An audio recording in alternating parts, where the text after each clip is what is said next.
এটা ভগ্নাংশত যদি লব আৰু হৰ উভয়তে 2 যোগ কৰা হয় তেন্তে ভগ্নাংশটো হয় 9/11 যদি লব আৰু হৰ উভয়তে 3 যোগ কৰা হয় তেন্তে ভগ্নাংশটো হ'ব 5/6 ভগ্নাংশটো উলিওৱা ধৰি লও এটা ভগ্নাংশৰ লব x আৰু হৰ y লব x ধৰি লৈছো আৰু হৰ y লব কোনটো আৰু হৰ কোনটো লব হল ওপৰটো এইটো এটা ভগ্নাংশ ভগ্নাংশ মানে কি ওপৰত আৰু তলত যেটো এক কি কোৱা হয় ভগ্নাংশ ভগ্নাংশৰ ওপৰটো কোৱা হয় লব আৰু তলৰটো হল হৰ এতেকে ভগ্নাংশটো হল কি হ'ব x/y ওপৰ কোৱেশ্চনত দিয়া আছে লব আৰু হৰ উভয়তে যদি 2 যোগ কৰা হয় তেন্তে ভগ্নাংশটো হ'ব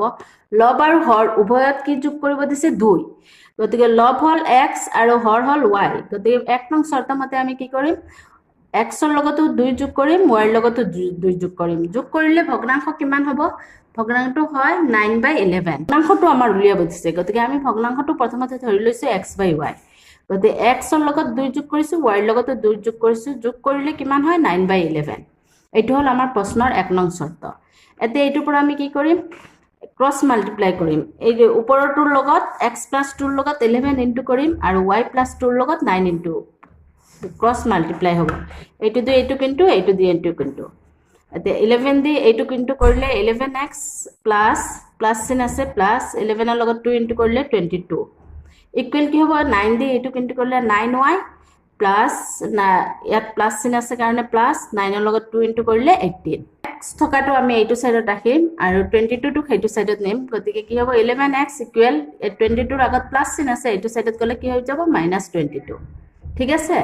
এতে কি হ'ব x ইকুৱেল কি হৈ যাব 11 ৰ লগত x পূৰণ আছে এইটো সাইডত গলে কি হৈ যাব হৰণ এইটোৰ পৰা এইটো মাইনাস কৰিলে কিমান হ'ব ডাঙৰটোৰ আগত মাইনাস চিন আছে 22 ৰ আগত মাইনাস চিন আছে গতিকে ডাঙৰটোৰ আগত মাইনাস চিন থকাৰ কাৰণে সাইন মাইনাস হ'ব আৰু এইটোৰ পৰা এইটো বিগ কৰিলে 4 হ'ব 9y এইটো যেনেকা আছে তেনেকা হ'ব 9y মাইনাস এইটোৰ পৰা এইটো মাইনাস কৰিলো 4 আৰু চিন ডাঙৰটোৰ আগত চিনটো হল -4 বাই এইটো পূৰণত আছে 11 ৰ লগত x টো কি আছিল পূৰণত গতিকে এইটো 11 টো কি হৈ যাব ইয়াত হৰণ হৈ যাব তলত আহি যাব এইটো হল আমাৰ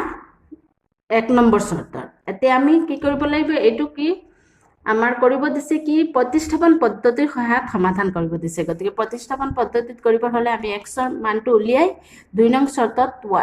x ৰ জাগাত বহুৱাব লাগিব 2 নং শৰ্ত মতে কি দিছে লব আৰু হৰ উভয়তে 2 যোগ 3 যোগ সৰি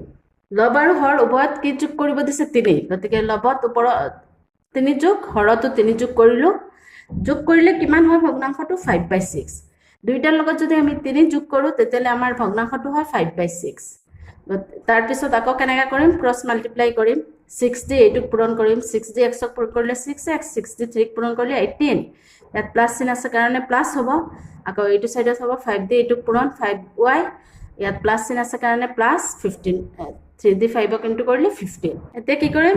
6 এইটো আমি কি দিছো 3 নম্বৰ এই 3 নম্বৰত x ৰ মানটো যেটো আছে এতে এই x ৰ মানটো ইয়াত বহুৱা 6 ইনটু x ৰ মান কিমান 9y - 4 আমি ইয়াত উলিয়াইছো নহয় 9y - 4/11 এই 6 ইনটু ইয়াত কি বহুৱাম আমি 9y - 4/11 আৰু 18 টো এইটো সাইডত যাবকে 18 টো এইটো সাইডত গলে কি হ'ব ইকুৱেল 5y + 15 18 এইটো সাইডত আহিলে -18 এটো আমি এই x ৰ মানটো কৰ পৰা বহুৱাইছো ইয়াত 3 দি দিছিলো গতিকে ইয়াত ব্ৰেকেটত লিখি দিম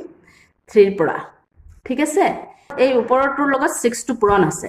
এড কৰিলে কি হ'ব 6 × 9 = 54 54y - 6 4 × 24 24 তলত কিমান হ'ব 11 ইকুৱেল কি হ'ব 5y এইটোৰ পৰা এইটো আমি মাইনাস কৰিলে কি হ'ব ডাঙৰটোৰ আগত মাইনাস চিন আছে কাৰণে মাইনাস আৰু এইটোৰ পৰা এইটো মাইনাস কৰিলে 3 এতে কি হ'ব ওপৰত কিমান আছে 54y - 24 আৰু 11 টো কি আছে ইয়াত হৰণ হেতু সাইডত গলে পূৰণ হৈ যাব 11 ৰ লগত 5 ইনটু কৰিলে 55y - 11 দি 3 ইনটু কৰিলে 33 54y আৰু ইয়াত 55y আছে গতিকে এইটো কি আছে প্লাসত আছে এইটো সাইডত আহি গলে মাইনাস হৈ যাব 54y - 55y হ'ব -33 আৰু এইটো গলে এইটো সাইডত আহিলে +24 তে আমি কি লিখিম 54y - 55y = -33 + 24 এতিয়া এইটো পৰা এইটো এইটো মাইনাছ চিন আছে 55 টো ডাঙৰ গতিকে মাইনাছ হ'ব আৰু এইটোৰ পৰা এইটো মাইনাছ কৰিলে 55 ৰ পৰা 54 মাইনাছ কৰিলে y হ'ব আৰু 55 ডাঙৰ হোৱাৰ কাৰণে সাইন মাইনাছ হ'ব ইয়াতো ঠিক একেই 33 ডাঙৰ কাৰণে সাইন মাইনাছ হ'ব এইটোৰ পৰা এইটো মাইনাছ কৰিলে কিমান হ'ব 9 এতে y ইকুৱেল কিমান হ'ল 9 y ৰ মানটো সমীকৰণ 3 ত বহুৱাই পাও এইটো সমীকৰণ 3 কোনটো এইটো আমি এইটো সমীকৰণ 3 দিছিলো x ইকুৱেল 9y - 4/11 ইকুৱেল 3 দিছিলো এতে এই 9y যেটো y ৰ জায়গাত আমি y ৰ মানটো বহুৱাম আমি y ৰ মান এতে পাইছো x ইকুৱেল 9 ইনটু y ৰ জায়গাত কি হ'ব 9 হ'ব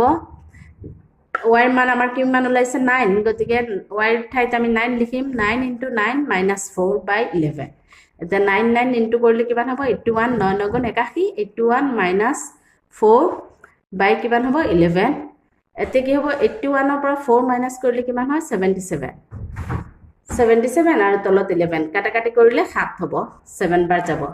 ভগ্নাংশটোৰ ওপৰত x আছিল তলত y আছিল গতিকে x হ'ব 7 আৰু y হ'ব কিমান 9 গতিকে নিৰ্ণয় ভগ্নাংশটো হ'ব 7/9 থ্যাংক ইউ